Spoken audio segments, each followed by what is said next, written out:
The postseason is here, and the Ringer NBA show has you covered with Real Ones, Group Chat, The Answer, and Ringer NBA Postgame. Check out the Ringer NBA show on Spotify or wherever you get your podcasts. Hey guys, you know the deal. COVID-19 vaccines have become available to the general public. Getting vaccinated is the first step to getting back to all the things we miss most. I know some of you who are hesitant probably are met with scorn and shame from people who just think you should get the vaccines, no question asked. I understand why you could have some of that hesitancy. It's totally reasonable to want to have answers before you go through with this. I'm fully vaccinated. C is fully vaccinated. I could tell you, firsthand, it's been such a relief to get to see loved ones again without worrying about the virus, meeting up with friends, going out to eat. Those social activities are their own form of therapy, and feeling protected because of the vaccine allows me to truly enjoy those activities without worry. And I do think, you'll have a similar experience. So it's all good to have questions. Should I get it? Is it safe? Should I wait? It's totally reasonable to have those questions. You should not be scorned or shamed for having them. And another place you can get the facts, go to getvaccineanswers.org so you can make an informed decision. Go to getvaccineanswers.org so you can go ahead and make an informed decision. I'd highly suggest checking out that website if you've been on the fence about it. This episode is brought to you by V8 Plus Energy. In every 8-ounce can of V8 Plus Energy, you're getting a combined serving of fruits and vegetables. With vitamin C, B vitamins, and 80 milligrams of natural caffeine from tea, V8 Plus Energy gives you steady energy you can feel good about. Harness the power of plants with V8 Plus Energy. Power up. This episode is brought to you by Simply by Frito-Lay. These days, you have a lot going on. But now, thanks to Simply by Frito-Lay, you have one less thing to worry about. So kick back and enjoy your favorite Frito-Lay snacks with ingredients to feel good about, like Simply Blue Corn Tostitos, sea salted Ruffles, and even white cheddar Cheetos Puffs. All made with no artificial colors or flavors. Enjoy what you love and look for Simply brand snacks online or at a store near you.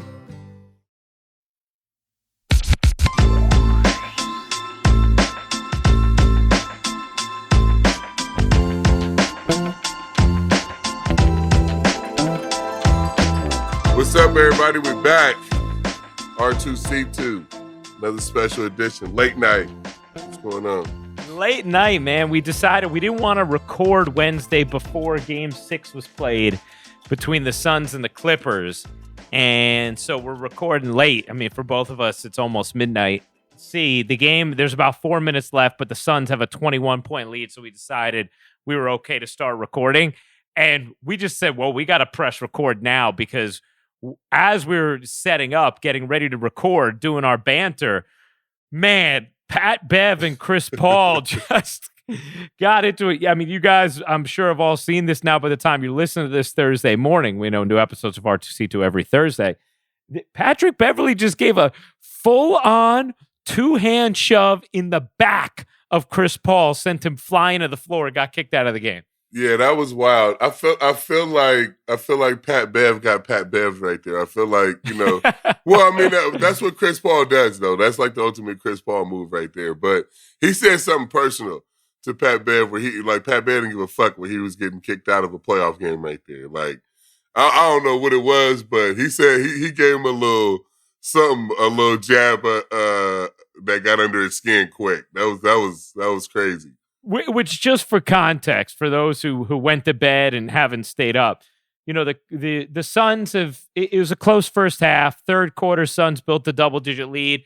Clippers cut it down to 7, and then Chris Paul, between the end of the third and the beginning of the fourth, just absolutely took the game over. The way he does, I swear, I mean, he hits more momentum busting or momentum extending buckets than I think anybody in the NBA. That's like, obviously there's no tangible evidence, but that's just my experience watching him. I swear this dude always hits these momentum daggers.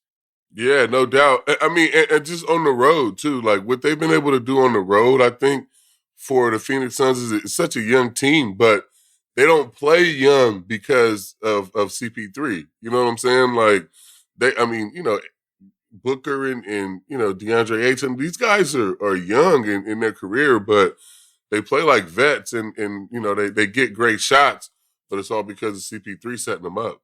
Yeah, he's just. I mean, he's an all-time great. He's an incredible player, and we think about his passing, but then in the mid-range, he's just ridiculous. And the mid-range, he's ridiculous. And you know what's crazy about the mid-range or like mid-range shots is like that's dead, right? Or supposed to be dead in the NBA. But all the best players shoot mid-range shots, and you know what I'm saying. But they just make them all. Yeah, exactly. And especially in the playoffs, they shoot them, right? Yeah. If you think about Kawhi, KD, all these LeBron, guys. That's Chris all they Paul, do. Yep, Paul George, yeah, dude. But just so Chris Paul's going on one of those runs. He has a 4-point play. I mean, and the league gets into the 20s, and the Clippers take a timeout with about 5.5 minutes to go. And as Chris Paul's walking by Pat Beverly, he just says something in his ear, and Pat Beverly turns around. What? And then as Chris Paul's walking back to his huddle, 2 hands in his back, boom, shoves him right to the ground and gets kicked out of the game. Now we got to know, hopefully it gets revealed what was said. I hope it's revealed. That'll never be revealed, I don't think. You know what you I'm don't saying? think so? But even just before that, before we talked about whatever Chris Paul said to him, it's just like Pat Bev, like his energy that he brings to every series is just annoying. You know what I'm saying? Like whether, you're watching the Warriors or whatever, like just whatever series, that he's playing in playoff series. But to his credit, he's always playing in the playoffs. Yeah. And he's always playing in these big moments. You know what I'm saying? So, you got to give him credit for that. But it's just annoying as hell. Like he broke Devin Booker's nose. Yeah. Wasn't his fault, but I seen some like a meme on Instagram where it just said Pat Bev is the ultimate black Air Force One energy at the park. You know what I'm saying? It's just all black Air Force Ones at the park, just running up and down, fucking playing defense super hard on everybody. Relax, cuz. Chill out, bro. He honestly, when my team's going up against him, I get nervous he's going to injure somebody. I really do. That's what I'm saying. I really do. Especially, I always have that image of him hurting Russell Westbrook in the playoffs, undercutting him at the scorer's table. Yeah. Dirty play. And it's but even he had a play even earlier in the series with Chris Paul. Chris Paul flopped a little bit where he kind of undercut him. So, shit happens around him all the time. You know what I'm saying? I don't want my guys anywhere near him. I don't think I would call him I don't know if I would call him dirty. He's dirty. Yeah, he's I guess. Dirty. I guess. He's also look, he's the kind of dude who gets under your skin regardless, right? Yeah, but and some of that's within the bounds, but I think he's dirty too. I think he's pushing it as far as he can push it, Yeah. But what's crazy is I just watching Chris Paul come out of this game screaming as he came out of the game. See, he ended up scoring 31 second half points. 31 in the second half for Chris Paul at Staples Center against his former team, the Clippers, to punch his ticket to his first ever finals. That's pretty wild, man. Yeah, it is crazy that he he had to beat the Clippers to get there. Just after everything that he went through, and even being able to do it in the West, with LeBron and Steph, and he just thought it was it was never going to happen in the West, and for him to be able to get there is crazy. Well, we thought he'd always hurt something, right? It was like clockwork. Chris Paul's team gets to the second round, and boom, there goes a hamstring. This year it was even COVID. You get to the Western Conference Finals, and it's this guy's not going to play in the conference finals, guys. As a vaccinated dude too, like a snake bitten, But man, I have to say, there is something about as a sports fan, regardless of who I'm rooting for in a given series, there's something about wanting the greats to have the moments they deserve, sort of like for their legacy and their greatness. And it was how I felt even about like when LeBron won his first championship. And at the time, I was rooting very hard against the Miami Heat at that time.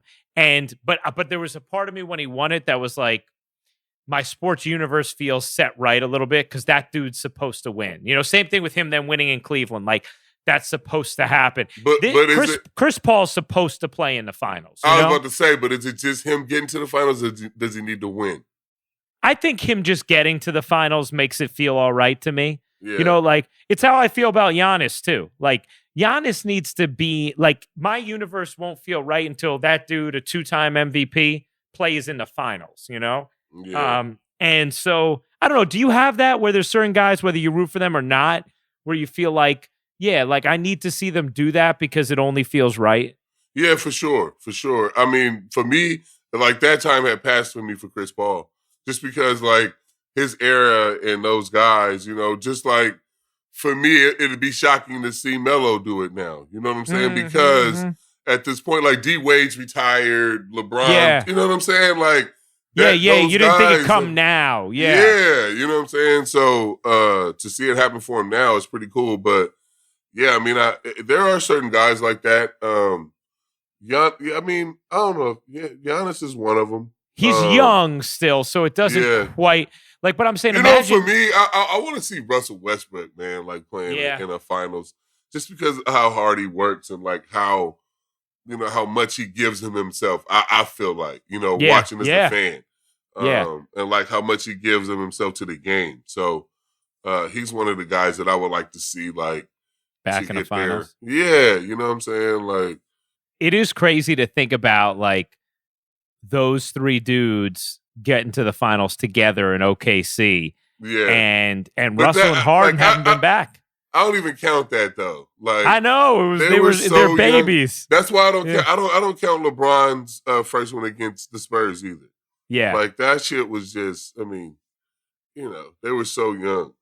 These playoffs, as the Suns now are officially in the finals, and I think they're a fascinating story, and I'm very interested to watch them and see what they do in the finals. And I'm happy for Chris Paul because he's been incredible and the way he's elevated this team, and he deserves this moment. But these playoffs have kind of like, there's been two themes for me, that stand out. One, obviously, is all the injuries, right? Like in this series, the Clippers didn't have Kawhi. We know the Eastern series is different if the Nets had a healthy Harden and Kyrie. Who knows what happens with Suns Lakers if AD doesn't go down? We also saw, the Hawks have to win a game without Trae Young, which they did. Now Giannis's knee. There's been a ton of injuries. That has been a theme. But one thing on that, like some people try and say, like, oh, put an asterisk. Oh, it's illegitimate. No. Like that happens in sports. It sucks, but it's not an asterisk. It just sucks. It just sucks to see injuries, but you can't like not count the title. Yeah, I haven't seen anybody saying putting an asterisk on it, but like I have seen LeBron kind of complaining about the season starting really fast. And them not getting enough rest. But it is what it is. Like guys get hurt, you know, all the time, especially this late in the season. You know, it's just one of those things. But no, a title's a title, especially like this, like last year and this year even more. Fighting through the shit that they like putting on. Like I feel like fans should be even more inclined to count this as a title because they entertained your stupid ass. When we have we have nothing to do. These motherfuckers went to the bubble to go entertain us, guys. Like they wasn't going.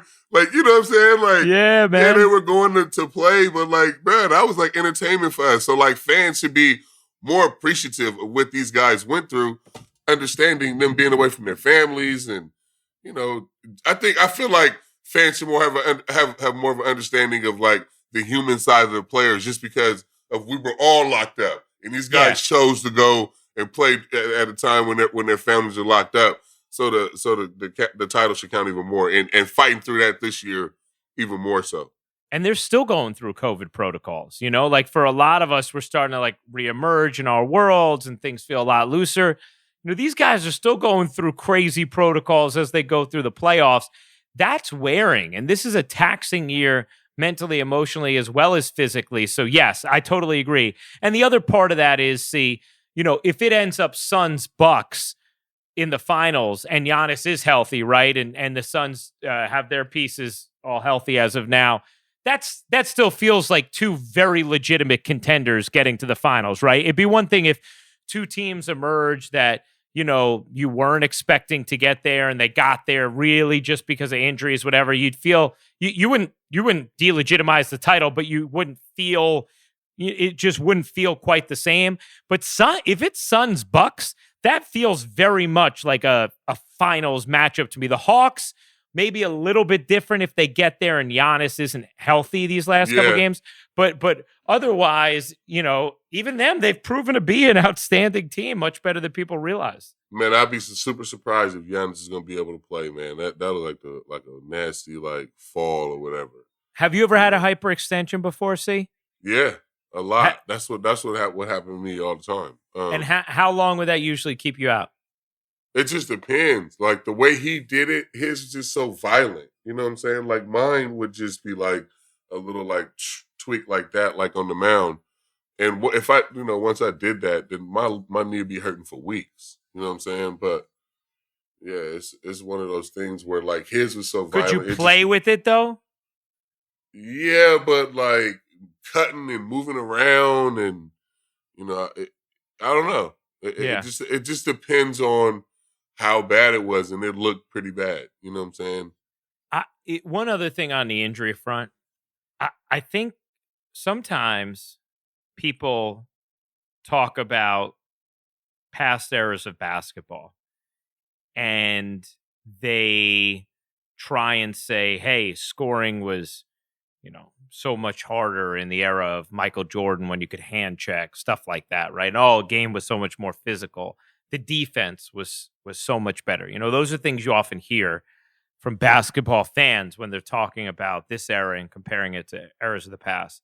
But one thing I truly believe, C, it has never, ever been remotely as taxing on the body to be an NBA player as it is right now. Now, I say that regardless of the quick turnaround this year, regardless of the condensed schedule. I say that because the game has more spacing to it than ever before. These guys, of course, just natural evolution of an athlete, these guys are more athletic than ever before. But they're also asked to cover ground like never before. Defensively, you used to be able to, because of the play through the post, you could catch a breath on defensive possessions back in the day, right? If Patrick Ewing's going to take 15 seconds backing someone down and I'm on the weak side, right, I could be engaged without really taxing myself physically or energetically. In today's NBA, where it's pick and roll, drive and kick, swing, everybody's spaced. We have 4 guys outside the three-point line at all times. Watch how quickly these guys have to recover and switch and recover, right? Close out and recover. I mean, they're being asked to do things that no other NBA players ever have before this era. And I just think that is ridiculously taxing on the body when you're asking them to do this.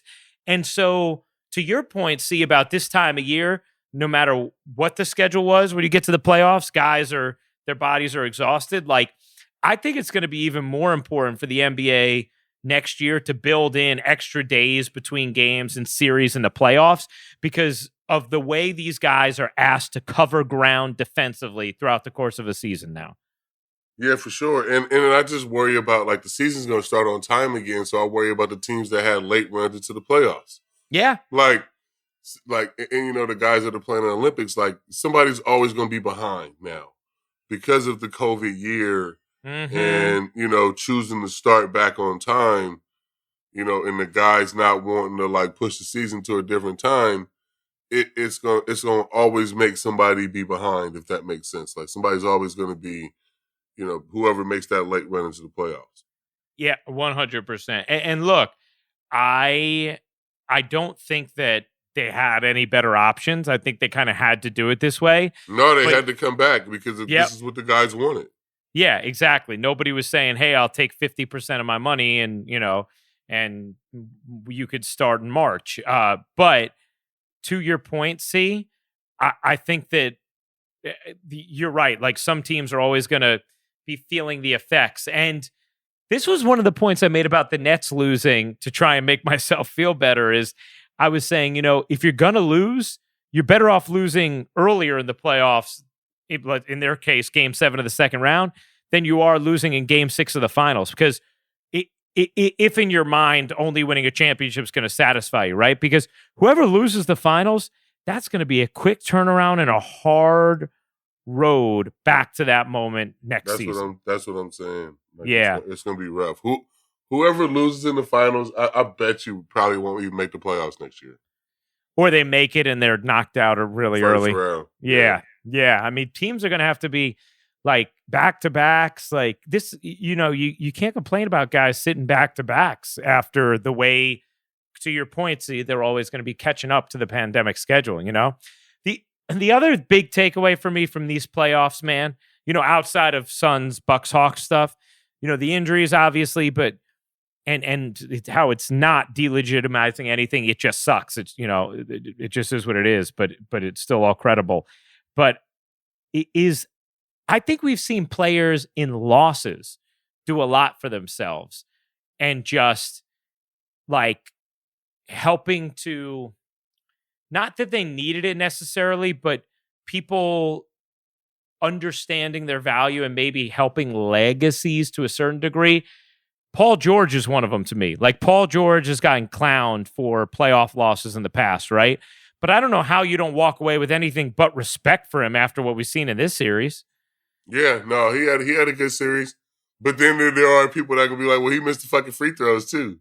So it's like, yeah. He always leaves you with something. You know what I'm saying? Yeah, you're right about that. And that game too was killer, no doubt. But I think overall, seeing what he was able to do without Kawhi. He had a great series without Kawhi in the Western Conference Finals. You know what I'm saying? And I think for Durant, I don't think his legacy needed anything. But I think the way Durant played in that series, people gained, if it was even possible, even more respect for Durant. I think they'll, like, when they look at that series, no one's going to look at like, oh, that's a second round loss. They're going to be like, my gosh, KD almost single-handedly beat this team that could go on to win the NBA Finals in the Milwaukee Bucks. They're going to think about playing every minute of Game 5 and every minute of Game 7 and the 49 and the 48 points. And I think it just adds to his legacy and the fandom around him. And sort of, he shines. Like, Jalen Rose talked about the other day, he's the people's champ of these playoffs. And I think that's kind of true. I think people walk away like even bigger fans of KD. I think people walk away bigger fans of Harden too, because people understand how much that the Nets needed him and how much he changed his game from, the Rockets Harden to the Nets Harden, and, how much of that would have played into them winning the championship. So, yeah, both of those guys, I mean, Brooklyn in general, I think everybody wanted this to be a failure for them, but it wasn't. Yeah.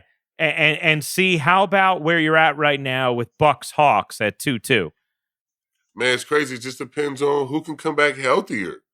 Like, if Trey can get back and be healthy, but a bone bruise fucking hurts, man. Yeah. Like, I know, like, that's just like, it's just deep soreness. So I know that, like, that's going to be tough for him to be cutting around on.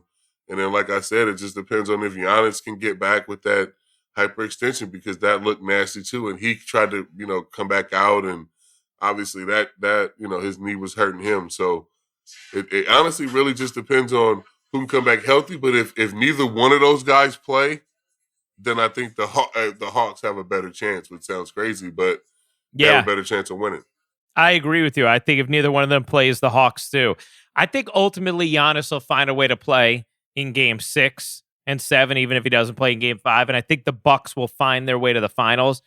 And I think Bucks Suns will be a phenomenal finals. But, what Atlanta has shown us, right, is like, it's hard for people to break down their preconceived notions about teams. We've all seen Atlanta for years as this team that was good in the regular season, but had a playoff ceiling. We saw it in the Joe Johnson years. We saw it in the Mike Budenholzer years there with, Jeff Teague and Corver and winning 60 games and being a one seed, right? Millsap, yeah, exactly. And we kind of can't shake that. But I'm telling, watching Atlanta this year, they were one of the most impressive teams I saw. And I saw the way they gave the Nets fits.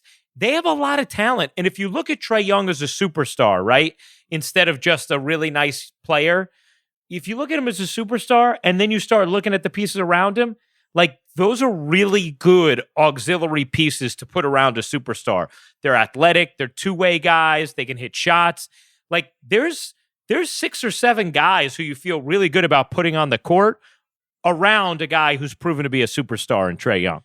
Yeah, and I was hearing Vince Carter break it down, talking about the Hawks and what they were able to do and how they were able to put, guys around Trae since he's gotten into the league and, just seeing how he's matured into the superstar and what they've seen down there.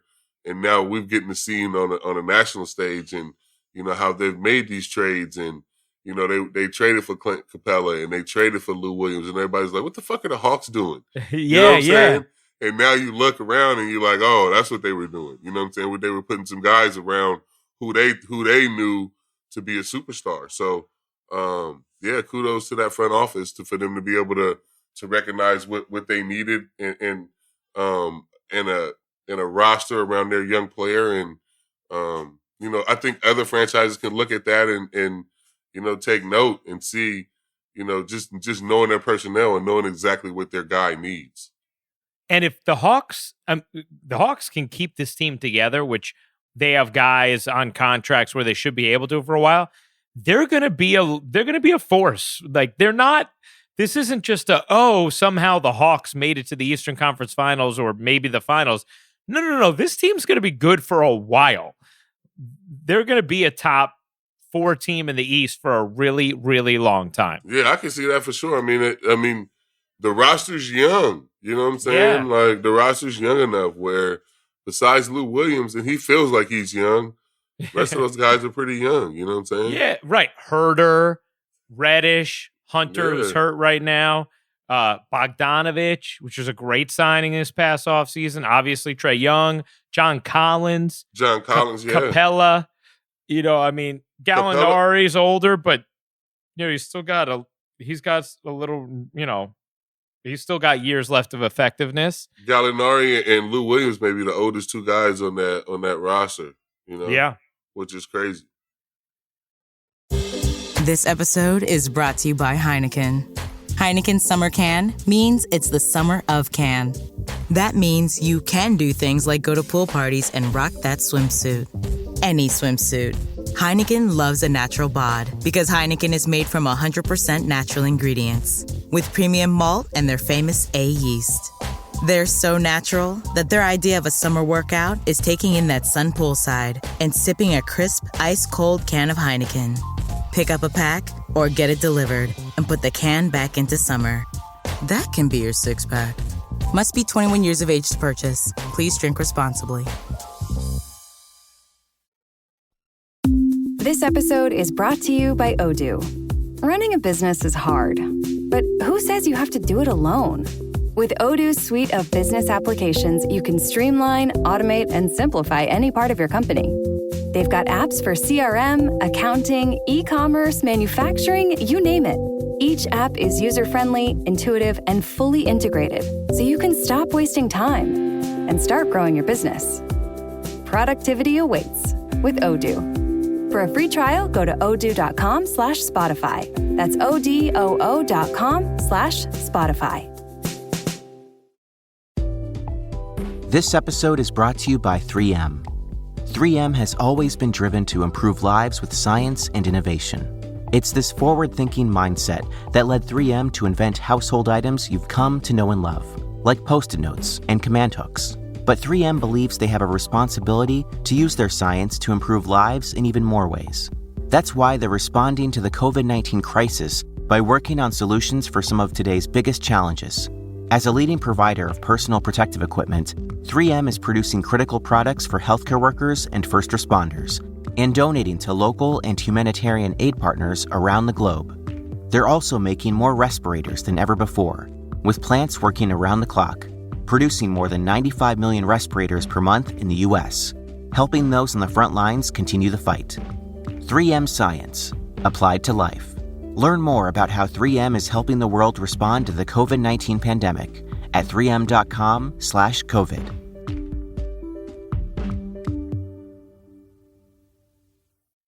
Did you see Ballmer's reaction with his friends when the Clippers were going on that run tonight? Nah. All right, I sent it. Do you got your phone in front of you? Nah, but Carter got it. Okay, all right. It is, dude. It's ridiculous, man. It is ridiculous. He during the third quarter run where the Clippers cut it to 7, he's going nuts, which I love how enthusiastic he is. Yeah. And he's got 2 friends next to him, and he's slapping his friends. He's like going nuts, slapping his friends, but he's slapping his friends in the nuts. He's slapping his friends in the nuts. And then he's literally full fist grabbing their thighs. He's slapping their nuts and he's full fist grabbing their thighs. And it is ridiculous. It is ridiculous. So I saw somebody commenting saying, So Matt, you're telling your friends, here's the deal. I'm gonna get you courtside seats. But when we go on a run, I gotta be able to punch you in the nuts. Guess what, cuz? I'm out on that. I'm gonna watch the game from the couch, cuz. My TV's looking pretty good right about now. Oh my gosh, dude, you gotta see this. It's unbelievable. It's gonna be a gift forever, man. It's hard to be a cool owner, cuz. Like, you know what I'm saying? Like, yeah, man. Cuban does it right. Right. But you know what's funny, man? I could not, if I was sitting there, I know how invested I am, with my teams, and obviously having a connection, the Yankees having a connection, the Nets. Like, it would be so hard for me as an owner to sit there and keep cool. Like, I don't know if I'd be nut punching my friends, but I would have a really hard time staying cool during the game. Oh no! I mean, bro, are you crazy? I would be going bananas. Like, yeah. I mean, any invest into the game, like, and it's a big game. I'm going bananas. Like, I'm in the Carter's games. I'm in the Little C's games. Like, no doubt. Yeah. I mean, I'll be the biggest fan ever for sure.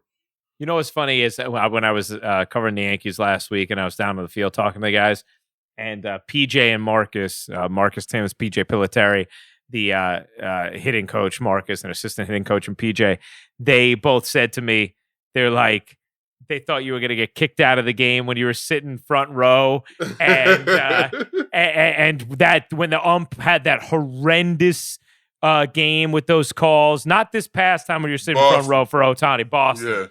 Yeah, and they were like, C was getting after him. We thought he was going to get kicked out of the stadium, man. Yo, that was my first time going to the game, and so I was just too into it. You know what I'm saying? Oh my god! This last time with Ohtani, I was a little, I guess I was a little less into it, but yeah, no. When I'm at the game, like I'm in the game.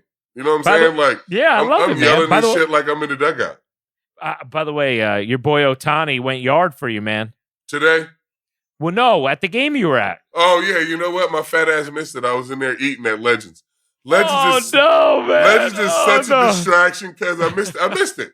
But I wasn't even mad because I was in Legends. I was eating. You know what I'm saying? Oh man, you missed the home run. I missed the homer because Legends is great. I mean, it really is. It's such a. I gotta start going to the game at 6. Oh yeah, so you I do. Can eat so you for get an your hour. So you go there to see Ohtani homer and you miss it. And I missed it. But I wasn't even mad because you go there to eat Legends too. You know what I'm saying?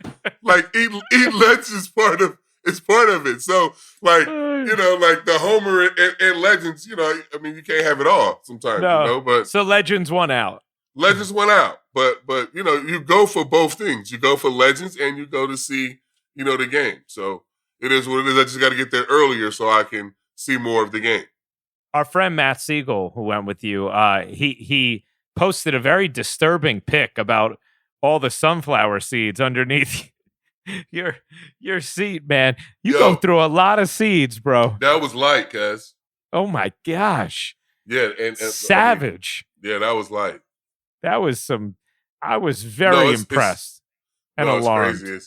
It's at least like, I mean, during a regular game, it could be 5 or 6 bags, easy. Wow, man, that's crazy. That is Easy. amazing. Did you see KD while you were there? 'Cause he was sitting near you guys. Yeah. Yeah. You say him what up? Rich. Yeah, I got a chance to say what's up. Yeah. Yeah. Did you tell him you're a diehard Nets fan now?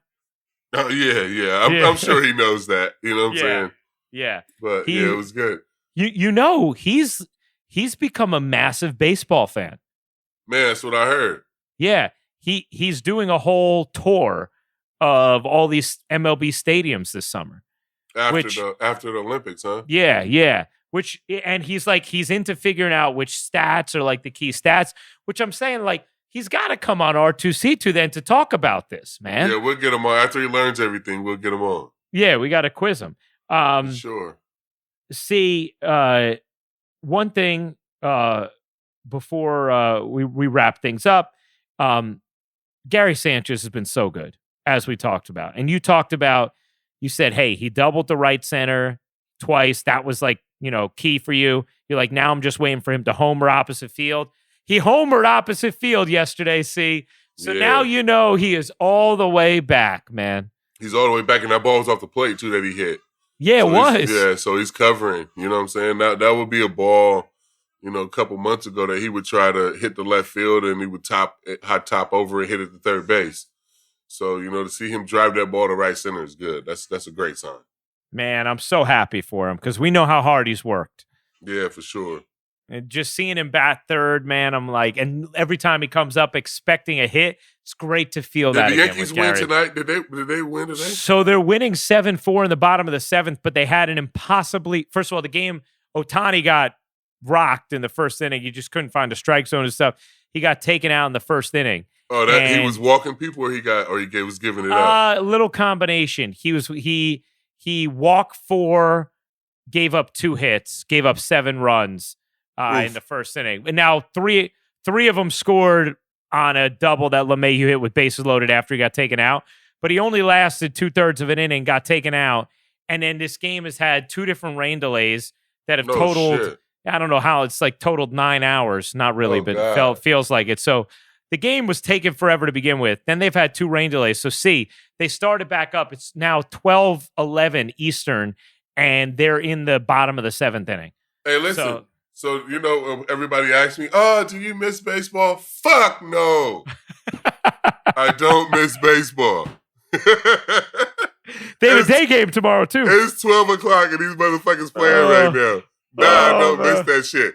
Like, not even a little bit. That shit sucks, guys. You're good on that. Sucks. I'm good on that. But, yo, that first start at Yankee Stadium. Like, if this guy would have came out at Yankee Stadium and hit the 3 home runs in the first 2 games, man. And then came out and threw 7 innings, he's a fucking cyborg. This guy's a robot.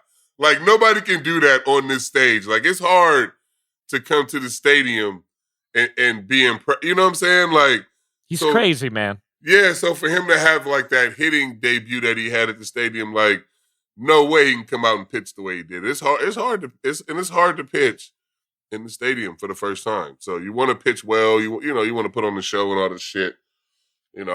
Everybody had their struggles that first time at the stadium. It was cool. Everyone there was there to watch him tonight too. Big crowd, he knows biggest that. crowd they've had.